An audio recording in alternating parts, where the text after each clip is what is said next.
So let's talk about how to parametrize surfaces with two parameters in three-dimensional space. So first easy thing to do is to parametrize a plane, and we touched on this a little bit in the previous video, but here's formally how to do it. So you saw this kind of problem in Math 126. In Math 126, they would ask you to find the equation of a plane passing through some given point and containing two vectors, or maybe they gave you some other information and you could derive the two vectors. And so actually let's just quickly review how you did this in Math 126, where we were supposed to find an equation.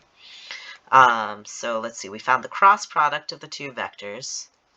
So jk, 1, -1, 2, -3, 2, 5, right? And then we crossed out the I, and we got -5 minus 4, so -9, and then there was this plus minus plus here.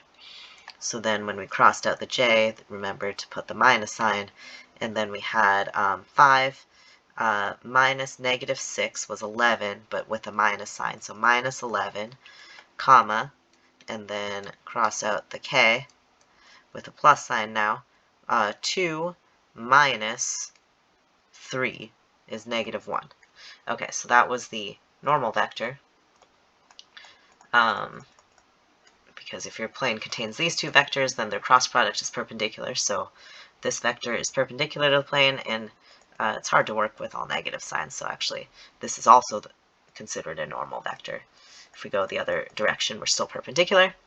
And so then, and we were passing through this point. I actually like to not write the x minus and y minus, z minus. If we just put these as coefficients here, and then sub the point into the left, so 2, 3, 5, 9 times 2 plus 11 times 3 plus 5. This gives you 18 plus 33 is 51 plus 5 is 56. And so we can just rewrite it one more time if we want to. This to me looks more simplified than the x minus, y minus, and z minus in parentheses, but it's up to you. The other thing is correct as well. So here's one equation. So we had three-dimensional space, ambient space, minus one equation or constraint gave us a two-dimensional thing, object, which was a surface, or in this case, a plane. And that's perfectly fine. That's how you did it in Math 126. Okay, what are we doing now? Let me just recopy the information. So we're passing through 2, 3, 5, and we're containing vectors 1, -1, 2, and -3, 2, 5. So now we want some vector in general that describes this plane. So let's see what we're allowed to do. Well, we start at 2, 3, 5. We're allowed to add any multiple of the vector 1, -1, 2. So we're going to add u times that vector. For some reason they use u's and v's here.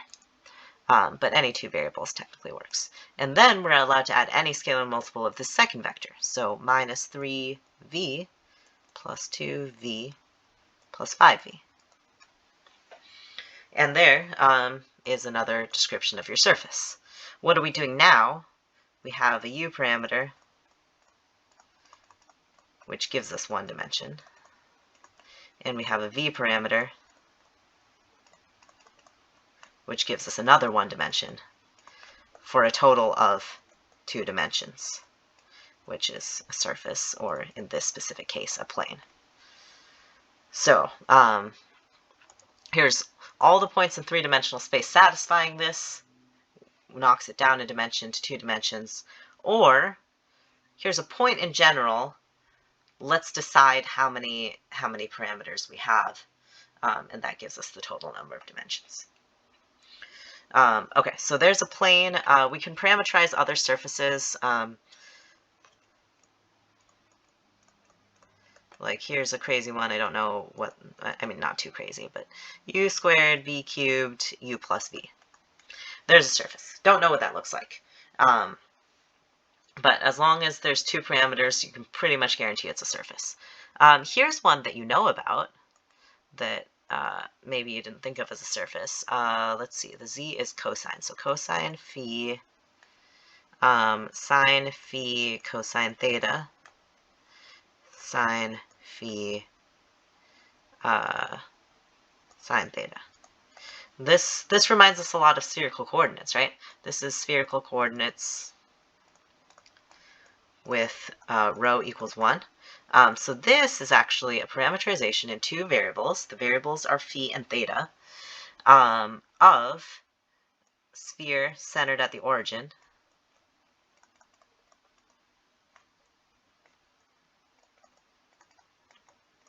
of radius 1. So previously, you knew that by this other name, x squared plus y squared plus z squared equals 1. And that again was starting with three-dimensional general space. You had one equation or constraint that gave you a two-dimensional object, in this case not a plane, a surface. Here, we're starting with an empty vector. We're adding a phi parameter and a theta parameter, so it's more like this case. And that gives us two total dimensions. So that's a two-dimensional surface. You can parametrize a cone.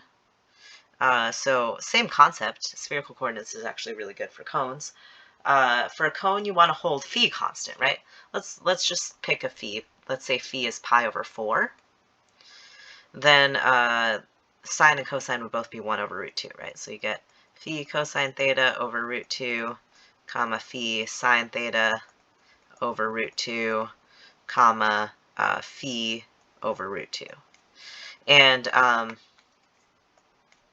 you hopefully talked about this at least a little bit in Math 126. Multiplying by a scalar doesn't affect the parametrization. We can just, this is almost like a u sub replacing phi with root 2 times phi, for example. So equally good is this parametrization, phi cosine theta, phi sine theta, comma phi. It's a little bit weirder with surfaces. In this case, there's a phi in every term, so it's okay. So that, if we wanted to make an equation out of this, like relating x, y, and z, we could, right? So we would have x squared plus y squared is phi squared, which is z squared. So let's think about what that is at. Well, you've looked at cones recently. Recently, we looked at them as z squared equals the root of x squared plus y squared, and that's actually what we think of as a cone, an infinite cone, but in math, a cone is actually a double cone, which is exactly what this is. This is both the top and the bottom. Right, that's that equation instead of that one. And remember, a big thing that I try to talk about regularly is that when you take a radical or a square, you might be getting half or double. So like this thing is only the top half only. This is the whole double cone, which in math is actually just a cone. Okay, so you can parametrize lots of things if you want to play around with it. This isn't too hard, but you can think about how to parametrize a cylinder or some other fun shapes that you know.